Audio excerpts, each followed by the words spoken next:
வாழ்க வையகம், குருவே துணை. நான் வந்து தருமபுரி மாவட்டம் அரூர்லேருந்து வந்திருக்கோம். என்னுடைய வயது வந்து இப்போ 49 முடிய போகுது. இதுக்கு முன்னாடி நிறைய புத்தகங்கள் படிச்சிருக்கோம், நிறைய வழிபாடுகள்லாம் செஞ்சுருக்கோம், நிறைய விரதங்கள் எல்லாம் இருந்திருக்கேன். நான் பர்டிகுலராக எனக்குள்ளே இருந்த ஒரு ஆர்வம் அப்படின்னா, திருவாசகம் படிச்சிருக்கேன், திருமந்திரம் கிளாஸ் எடுத்திருக்கோம், எல்லாமே பண்ணியிருக்கோம். அரூரில் வந்து இந்த மனவளக்கலை மன்றம் ஆரம்பித்த உடனே என்னுடைய தேடலுக்கான விடை அங்கே கிடைச்சிது.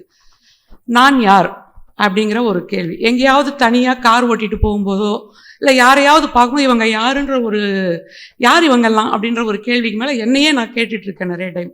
நான் நேற்று தான் அந்த விடை கிடைச்சிது.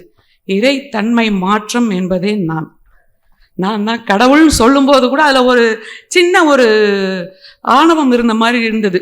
பட் அந்த இறை துகள், இறை தன்மை மாற்றம் தான் நான் அப்படிங்கிற ஒரு விடை நேற்று சடனாக கிடைச்சிது. அதை விட ஒரு அப்படியே அந்த தியானத்தில் ரொம்ப ஆழ்ந்து இருந்தேன் நேற்று.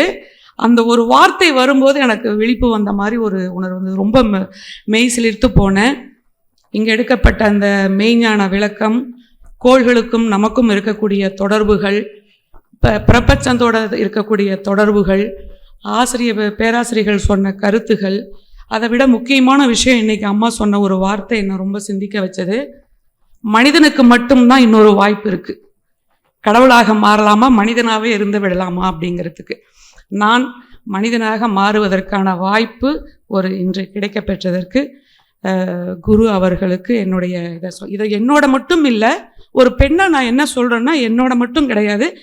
இந்த செயல் விளைவு தத்துவம், கருமையம், பதிவுகள் இதெல்லாம் சொல்லும்போது என்னோட மட்டும் இது முடிஞ்சு போகாமல் அடுத்து என்னோட சந்ததி சந்ததி சந்ததி சந்ததின்னு போகும்போது எனக்கு கிடைச்ச மிகப்பெரிய ஒரு வரமாக வாய்ப்பாக தான் நினைக்கிறேன். எல்லாமே சுற்றி பார்த்துட்டோம். மகரிஷியோடைய அவருடைய தங்கியிருந்த அறைக்கு போயிருந்தேன் இன்றைக்கி காலையில். அவர் படுத்திருந்த அந்த ஃபோட்டோ, அவர் கட்டிலுக்கு மேலே வச்சுருந்த ஃபோட்டோ என்னை ரொம்ப மெய்சிலிர்க்க வச்சது.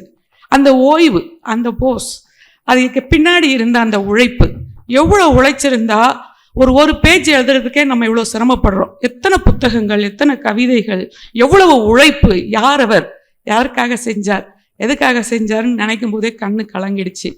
அந்த தரையை தொட்டு கும்பிட்டுட்டு அந்த செயலுடைய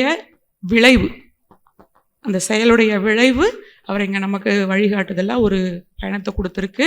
இது என்னோட மட்டும் இல்லைன்னு என்னோட சந்ததிக்கும் கொண்டு போவேன்.